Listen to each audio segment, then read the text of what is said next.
रहीम। पेटेलफ दादू town तरफां अॼोको ही एहतजाज दादू प्रेस क्लब जे आॾो हिन मौजूद शहरियुनि जे आॾो असां पंहिंजो ही केस रखंदा था हलूं त सिंध सरकार 1 साल खां अॻु में दादू ज़िले जे फर्नीचर जे लाइ ठीको मंज़ूर कयो, जंहिंमें दादू प्राइमरी बीओ जे लाइ 2550 फ्यूल टैक्स ॾियण जो ऐलान कयो। जंहिंजा ठीको कराची जी हिकिड़ी दन्नास इंटरप्राइज़ कंपनी आहे, जंहिंजो को सेठ दाऊद नाले आहे, उन ही ठीको खयों ऐं दादू ज़िले जे अंदरि जेको फर्नीचर हिननि ॾिनो उहो सिर्फ़ु जेको ॾिनो उहो 1200-1300 जे लॻभॻि ॾिनो, लेकिन अॼु बि 850 फ्यूल टैक्स ॾियण खां इनकारी आहिनि। अफ़सोस सां चवणो थो पए त दादू ज़िले जे अंदरि डीओ प्राइमरी डायरेक्टर खे लिखत में ॾिनो आहे त असांखे दादू ज़िले जे अंदरि असांखे 850 फ्यूल टैक्स जंहिंजी मिल्कियत किरोड़नि में आहे उहो ॾियण खां नाबरी वारे रहिया आहिनि। असांजा कुझु तइलीम खाते जा कामोरा ऐं हिन कंपनी जा माण्हू उहे साढियूं 800 डेस्कूं खाइण ऐं फमाइण जे चकर में आहिनि। असां अफ़सोस था कयूं दादू शहर जे अंदरि जेके सिंध सरकार हाई प्रायोरिटी तौरु कैंपस स्कूल खोलिया, अॼु उन्हनि जा बि ॿार पट ते तइलीम हासिल करण ते मजबूर आहिनि, लेकिन अफ़सोस आहे त असांजूं मंज़ूर थियल डेस्कूं उहे ॾियण जे लाइ तयारु न आहिनि। असां पंहिंजे डायरेक्टर साहिब खां, असां पंहिंजे सेक्रेटरी खां पुरज़ोर मुतालबो था कयूं त तव्हां जांच करायो त आख़िरकार दादू शहर जे कैंपस स्कूलनि जी ऐं दादू शहर जे प्राइमरी बॉइज़ गर्ल्स स्कूलनि जो ही फर्नीचर वियो काॾे। असां बिल्कुलु हिन ॻाल्हि ते मुतफ़िक़ हूं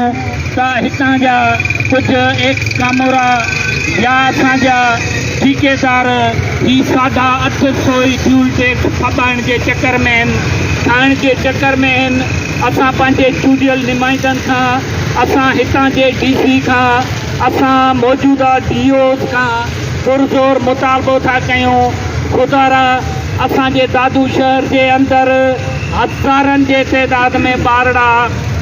पटनि ते वेठा आहिनि, उन्हनि खे वेहण जे लाइ फर्नीचर कोन्हे, लेकिन ही कंपनियूं ऐं कुझु माण्हू असांजे किरोड़नि जो सामान खाइण जे चकर में आहिनि। आख़िरकार हिननि खां ही ॿारड़नि जो हक़ वठंदो केरु? जेकॾहिं का कंपनी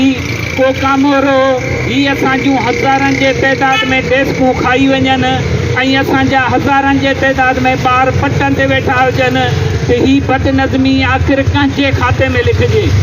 आया सिंध सरकार जे अंदरि एॾी का लापरवाही थी वई आहे जो जेको जंहिं कंडीशन में जंहिं रेट ते ही पंहिंजा ठीका कनि था ऐं उहे बि आहिस्ता आहिस्ता खाई वञनि त ही ज़ुल्म आहे, ही ज़्यादती आहे जेकी बर्दाश्त जोगी कान्हे। असां पेटेलफ तरफ़ां पुरज़ोर मुतालबो था कयूं त असांजो फर्नीचर ॾियो। असांजे स्कूलनि मां जेके सहूलियतुनि जी अणहूंदा फर्नीचर जी खोट हुजे, स्वीपरनि जी खोट हुजे, किताबनि जी खोट हुजे, उहे ख़तमु कयो। ख़ुदारा ही ज़्यादती आहे त सिंध सरकार पैसा बि मंज़ूर करे, ठीका बि मंज़ूर करे, उहे शयूं जेके हाई रेटनि ते मिलनि उहे बि खाइजी वञनि ऐं असांजा ॿार पटनि ते हुजनि। असां अहिड़ी नफ़्सियात जी, असां अहिड़े नज़रियात जी मज़मत था कयूं ऐं असां पुरज़ोर मुतालबो था कयूं तइलीम खाते जे कामरनि खां